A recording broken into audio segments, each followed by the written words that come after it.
Once again welcome to my video. इस video में आज हम डिस्कस करेंगे how to build a lead generation system for your web and mobile app development agency that actually works for you. यदि आप भी एक IT agency owner हैं, वेब डेवलपमेंट एजेंसी ओनर हैं और आपको भी ऐसा लग रहा है कि यार बहुत सारी चीज़ें हम लोग कर रहे हैं, जैसे लिंक्डइन पे पोस्टिंग भी कर रहे हैं, हम मैसेजिंग लीड्स को मैसेज भी कर रहे हैं, लिंक्डइन पे आउटरीच भी कर रहे हैं, ईमेल भी हम लोगों को सेंड कर रहे हैं, लेकिन प्रपोजल भी सेंड कर रहे हैं, लेकिन फिर भी ना तो कोई क्वालिफाइड लीड्स आ रही है और ना कोई सेल्स हो रही। तो ये वीडियो आप लास्ट तक जरूर देख लेना, क्योंकि इस वीडियो के अंदर मैं कंप्लीटली आपको वो सिस्टम और वो प्रोसेस बताने वाला हूं जिससे कि आप आराम से अपने लिए क्वालिफाइड लीड जनरेट कर पाओगे और आपको लगेगा कि नहीं यार अब मेरी सही से लीड आ रही है। क्योंकि इस वीडियो के अंदर हम डिस्कस करेंगे 5 ऐसे मिस्टेक जो कि आप कर रहे हो अभी कंटेंट बनाने के अंदर। फिर मैं आपको बताऊंगा रियल लीड जनरेशन सिस्टम की आपका रियल लीड जनरेशन सिस्टम आपका कैसा होना चाहिए। फिर मैं आपको बताऊंगा लीड जनरेशन ब्लूप्रिंट मैं आपको दूंगा जो कि आपके लिए बेनिफिशियल होगा, और वीकली लीड जनरेशन शेड्यूल भी मैं आपको देने वाला हूं, क्योंकि कंप्लीट आपको प्रोसेस देने वाला हूं ताकि आपके लिए लीड जनरेशन प्रोसेस आपके लिए बहुत आसान हो जाए और आपको ऐसा लगने लग जाए कि यार नहीं वाकई में मेरी लीड जनरेट हो रही है। तो चलिए डिस्कस करते हैं। यदि आप भी मेरा वीडियो पहली बार देख रहे हो तो मेरा नाम अमित विजयवर्गीय है। I am IT business coach where I am helping IT agency owners to generate 5 lakh rupees consistently revenue in just 90 days. तो चलिए डिस्कस करते हैं। तो सबसे पहले हम डिस्कस करेंगे 5 biggest mistake lead in lead generation. तो सबसे पहले अपन बात करते हैं मिस्टेक्स की। ओके, तो नंबर 1 मिस्टेक जो है आपका, सबसे पहला जो है आपका नीश बहुत ही ब्रॉड है। Niche is too broad. Okay, तो क्योंकि आप क्या करते हो कि आपकी पोजीशनिंग, या आप ये बोल सकते हो कि आप ये सबसे पहले ये बोलते हो कि यार we develop website, we develop mobile apps और we do the digital marketing, but इससे आपका नीश क्लैरिटी नहीं आती। ये एक तरीके से मेरे पास बहुत सारे ऐसे एजेंसी ओनर्स आते हैं, वो बोलते हैं कि नहीं हमारा नीश क्लियर है, हमारे को वो लोग चाहिए जिनको वेबसाइट बनानी हो, मोबाइल ऐप बनानी। नहीं, नीश का मतलब होता है कि आपकी इंडस्ट्री कौन सी है, आप किस ग्रुप ऑफ पीपल के साथ में काम करना चाहते हो। तो ये एक सही तरीका होता है जो कि आपकी नीश क्लैरिटी होगी। नहीं तो आपका क्या होगा, नीश बहुत ज़्यादा ब्रॉड हो जाएगा, और जब आप नीश बहुत ज़्यादा ब्रॉड हो जाएगा तो आपके साथ में प्रॉब्लम आएगी कि आप सही से क्वालिफाइड लीड जनरेट नहीं कर पाओगे और आपको पता भी नहीं चलेगा कि यार मुझे लीड कैसे जनरेट करनी है, या क्या कौन सी मेरी क्वालिफाइड लीड है, कौन सी मेरी सही लीड है। Okay, now second is the सबसे बड़ी मिस्टेक आप ये कर रहे हो कि आप जो कंटेंट पोस्ट कर रहे हो वो रैंडम कंटेंट पोस्ट कर रहे हैं। रैंडम का मतलब कोई स्ट्रेटेजिक नहीं है। आप सीधा बोलते हो कि we build apps, we build mobile apps, we build UI design, we build websites, something like that. You create the content on your LinkedIn, on your Instagram, and everywhere you do only these things. So but this is not the way you have to create. What you have to do, you have to, content should show the authority। आपकी content जो होना चाहिए वो आपका authority show होनी चाहिए, problem solving होनी चाहिए आपकी कंटेंट। ओके, और next is the case studies होनी चाहिए कि आपकी कौन कौन सी केस स्टडीज हैं। फिर आपके रिजल्ट शो होने चाहिए कि आपके टेस्टिमोनियल्स आप बोल सकते हो, या फिर आप इंडस्ट्री की नॉलेज आप बोल सकते हो। अब जैसे सपोज करो इंडस्ट्री की आप नॉलेज भी दे सकते हो, राइट। तो इस तरीके से अब आप बोलते हो कि सर अभी मेरे पास रिजल्ट नहीं है, तो आप कोई बात नहीं, जितना आपके पास में प्रॉब्लम सॉल्विंग कंटेंट है उतना आप डालो, जितना आप डाल सकते हो बेस्ट वो आप डालो, क्योंकि जितना ज्यादा आप अपने ऊपर काम करोगे, जितना ज्यादा आप सही कंटेंट डालोगे, उतना ज्यादा आपके लिए सही रहेगा। ओके, थर्ड आप क्या करते हो कि आउटरीच इन बेगर मोड। आउटरीच आप करते हो तो कैसे करते हो कि कोई काम दे दो, कोई काम दे दो, राइट। अब यदि आप सपोज करो किसी के पास में ऐसे बेकर जा रहे हो या ऐसे काम मांगने जा रहे हो, sorry for that, but yes, आपका जो होता है वो आप ये चाहते हो कि यार बस मेरे को तो काम मिल जाए। नहीं, ऐसा नहीं होता। आपको ये देखना पड़ेगा कि यार कि वाकई में उन लोगों की प्रॉब्लम है क्या, वाकई में मैं उन लोगों की हेल्प कर सकता हूँ या नहीं कर सकता हूँ। तो इस तरीके से आपको जाना पड़ेगा। आपको ये नहीं कि बस आप तो मेरे पास प्रोजेक्ट है, तो आपके पास प्रोजेक्ट है तो आप मेरे को प्रोजेक्ट दे दो, या आपके पास पोर्टफोलियो, या आपने पोर्टफोलियो शो करा दिया और बोला कि आप मेरे को प्रोजेक्ट दे दो। नहीं, ऐसा नहीं होता। आप ये सबसे बड़ी आप मिस्टेक कर रहे हो, इस मिस्टेक को रोक दो। अभी मैं आगे बताऊंगा कि आपको क्या करना है, लेकिन इस मिस्टेक को रोक दो, क्योंकि ये आप सबसे बड़ी गलती कर रहे हो कि आप काम मांगने जा रहे हो, right. Okay, fourth is the you don't track and follow ups. आप अपनी लीड्स को ट्रैक भी नहीं करते हो। डू नॉट ट्रैक और follow ups.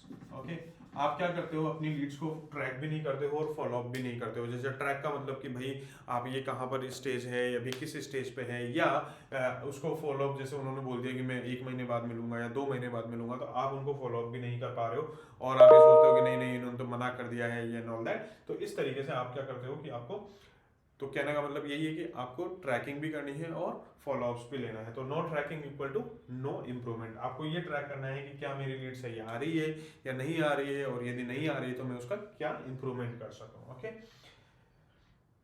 Fifth is the you rely on luck. Okay, आप जो है अभी तक आप पूरा लक पे चल रहे हो, सिस्टम्स नहीं है आपके पास में, कोई सिस्टम्स नहीं है लीड जनरेशन के लिए कि बस आ गया, रेफरल्स आ गए, ठीक है, और रेफरल्स आगे कोई क्लाइंट दे देते हैं तो ठीक है, नहीं देते हैं तो आप उन पे कोई ये नहीं पूछते। जैसे सपोज करो, मैं तो एग्जांपल देता हूँ, जैसे सपोज करो आपको कोई रेफरल आया, अब आप पूछो कि यार आपने मुझे रेफरल क्यों दिया है, क्या कारण है कि आप मुझे रेफरल दे रहे हो, राइट, क्या कारण है कि ऐसा मैंने आपके लिए क्या किया कि आप मेरे को रेफरल दे रहे हो। तो इस तरीके से आपको पता चलेगा कि नहीं यार मैंने इस क्लाइंट के लिए ये किया, इस वजह से मेरे को रेफरल आया है। तो नेक्स्ट आप अपने और क्लाइंट से भी आप ये पूछने लगो कि आप कब मुझे रेफरल दोगे, या आपको कब लगेगा कि यार आपके लिए काम अच्छा हो गया या आपके लिए चीजें हो गई। तो इस तरीके से आप क्या कर सकते हो, ये सारी चीजें आप कर सकते हो, राइट। तो आपको ये मिस्टेक नहीं करनी है। यदि आप ये मिस्टेक कर रहे हैं, जब तक आपको नहीं पता कि आपका रियल लीड जनरेशन से ब्लूप्रिंट कैसा होना चाहिए, तो आप नहीं कर पाओगे। तो सबसे पहले आपको क्या करना है, स्टेप नंबर 1 के अंदर आपको नीश डिफाइन करना है। डिफाइन है नीश। आपको नीश डिफाइन करना है कि आपकी पोजीशनिंग बिल्कुल क्लैरिटी होनी चाहिए कि आपकी क्या, किस इंडस्ट्री के लिए आप काम कर रहे हो या किन लोगों के लिए काम कर रहे हो। जैसे लेट्स टेक एन एग्जांपल, जैसे मैं बात कर रहा हूँ, बात कर रहा हूँ कि मैं ओनली सिर्फ आईटी एजेंसी ओनर्स के साथ में ही काम करता हूँ। आईटी एजेंसी ओनर्स में भी मैं बोलता हूँ कि मैं वेब डेवलपमेंट और mobile app development agency owners के साथ में काम करता हूँ। तो इस तरीके से मेरी क्या होती है कि मैंने एक नीश को डिफाइन कर दिया, राइट। स्टेप 2 के अंदर आपको क्या करना है, build your authority content. Okay, build your authority content. आप जितना ज्यादा कंटेंट बनाओगे ऑथोरिटी का, उतना ज्यादा आपके लिए फायदा होगा। जैसे आप बोलते हो कि जैसे I help yoga trainers to build a scalable and profitable IT agency, और I help yoga trainers to generate 5 lakh rupees consistently revenue in just 90 days. तो इस तरीके से आप बोल सकते हो कि हाँ यार मेरी ये ऑथोरिटी है। और आपको ऑथोरिटी बिल्ड करने की पोजीशनिंग आपको बनानी पड़ेगी। जब तक आप ऑथोरिटी बिल्ड करने की पोजीशनिंग नहीं बनाओगे, तब तक आपके साथ में प्रॉब्लम आती रहेगी और आप ये बोलते रहोगे कि यार we build mobile apps, we build website development and all that, तो नहीं होगा, राइट। अब आती बात स्टेप नंबर 3 के अंदर, कंटेंट स्ट्रेटेजी। अब कंटेंट स्ट्रेटेजी क्या होगी, देखो कंटेंट स्ट्रेटेजी के अंदर आपको क्या करना पड़ेगा, आपको जैसा मैंने पहले ही बताया था, ऑथोरिटी पोस्ट आपको डालनी पड़ेगी, ठीक है। सेकंड, आपको केस स्टडी पोस्ट डालनी पड़ेगी, आप कोई भी केस स्टडी ले लो, ओके। और थर्ड, आपको प्रॉब्लम सॉल्विंग पोस्ट डालनी पड़ेगी, ओके। जब तक आप लोगों की प्रॉब्लम सॉल्विंग पोस्ट नहीं डालोगे, तब तक आपको लोगों को नहीं लगेगा कि आप क्या उनकी हेल्प कर पाओगे या नहीं कर पाओगे। क्योंकि जब तक आप उनके लिए प्रॉब्लम को आइडेंटिफाई नहीं करोगे और उनको सॉल्यूशन नहीं दोगे, तब तक आपका काम नहीं होगा, या आप ये कह सकते हो कि क्वालिफाइड लीड आप जनरेट नहीं कर पाओगे, राइट। अब स्टेप नंबर 4 के अंदर डेली आउटरीच। आपको डेली आउटरीच करना है, कम से कम 2 या 5 लोगों के साथ में या 10 लोगों के साथ में, और उनसे बात करनी है कि आपकी क्या प्रॉब्लम है, क्या नहीं है, क्या किस तरीके से आप सॉल्व करना चाहते हो एंड ऑल दैट। इस तरीके से नहीं कि बस आपकी प्रॉब्लम है ले लो मेरा सॉल्यूशन, नहीं, इस तरीके से नहीं करना है। आपको सिंपल वे में करना है कि आपकी क्या प्रॉब्लम है, क्या सॉल्यूशन चाहते हो आप, किस तरीके से मैं आपकी हेल्प कर सकता हूँ। पूछो, आप क्लाइंट से जितना पूछोगे, आपके प्रॉस्पेक्ट से जितना पूछोगे, आपको उतना पता चलेगा कि हाँ यार मुझे वाकई में क्या करना चाहिए, राइट। स्टेप नंबर 5 के अंदर आपको यूज वैल्यू बेस्ड आउटरीच। आपको ये नहीं करना है कि आप जस्ट ओनली सिर्फ काम मांगने के लिए जा रहे हो कि हाँ आपके पास में वेब डेवलपमेंट है तो आप मुझे दे दो, आपको वेबसाइट बनानी है, मोबाइल ऐप बनानी है, तो नहीं, आपको वैल्यू डालनी है, वैल्यू ऐड करनी है कि वो क्या गलती कर रहे हैं, उनको बताते रहना है। जैसे मैं आपके लिए वीडियोस बना रहा हूँ, इसी तरीके से आपको वैल्यू ऐड करते रहनी है कि आप क्या मिस्टेक कर रहे हो, किस तरीके से आप कर रहे हो। उनकी प्रॉब्लम को आइडेंटिफाई करो, उनकी प्रॉब्लम को आइडेंटिफाई करके उनको एक सॉफ्ट ऑफर दो कि चलो ठीक है ये प्रॉब्लम है, तो मैं ये आपको एक क्लैरिटी कॉल में बुलाता हूँ, वहाँ पर अपन डिस्कस करते हैं और डिटेल में, या CTA दो कि हाँ कोई, मतलब कि ऐसा लगना चाहिए कि यार this person wants to really add value into my life, this person really wants to help me। आप जितना ज़्यादा ये फील कराओगे आपके प्रोस्पेक्ट को, उतना ज़्यादा आपके लिए बेनिफिट होगा एंड आपको ज़्यादा से ज़्यादा फायदा होगा, राइट। स्टेप नंबर 6 के अंदर nurturing your lead on weekly basis, आपके nurturing your lead on weekly basis, आपकी लीड्स को आप वीकली बेसिस पे कुछ ना कुछ ऐसा कंटेंट दो, कुछ ना कुछ ऐसी चीजें दो ताकि वो नर्चर होते रहें, उनको लगे कि नहीं यार ये वाकई में ये जो है ये ऑथोरिटी है और ये वाकई में मेरी हेल्प करना चाहते हैं। तो इस तरीके से जैसे सपोज करो, लेट्स टेक एन एग्जांपल, मेरे पास जो भी लीड्स आती है मैं उनको वीकली एक ईमेल जरूर करता हूँ। एवरी वेडनेसडे को मेरी एक ईमेल जाती है ताकि लोगों को ये लगे कि यार ये बंदा हेल्प कर रहा है, इस तरीके से, राइट। अब स्टेप नंबर 7 के अंदर आपको पाइपलाइन ट्रैकिंग करनी है कि पाइपलाइन ट्रैकिंग कि आपकी क्या पाइपलाइन है, अभी किस तरीके से आपकी पाइपलाइन है, कितने लोग एक्सपेक्टेड हैं, कितने लोग आपके साथ में काम करना चाहते हैं। तो इस तरीके की आपकी पाइपलाइन होनी चाहिए, क्योंकि जब तक आपकी पाइपलाइन नहीं होगी तब तक आपको नहीं पता चल जाएगा कि आप किस तरीके से आप कर सकते हो, राइट। तो ये सारी चीज़ें हैं जो कि आपको स्टेप बाय स्टेप करनी है, और यदि आप ये चीज़ें एक 1 बाय 1 भी आप क्लैरिटी लेके आओगे तो डेफिनेटली आपको फायदा होगा और आपको ऐसा लगेगा कि नहीं यार वाकई में मेरे पास में लीड जनरेट हो रही है, राइट। अब अपन बात करते हैं वीकली लीड जनरेशन शेड्यूल। आपका लीड जनरेशन का शेड्यूल क्या होना चाहिए? देखो, आप मंडे को आप ये डिसाइड कर लो कि नीश कंटेंट डालेंगे प्लस 10 आउटरीच करेंगे, ओके।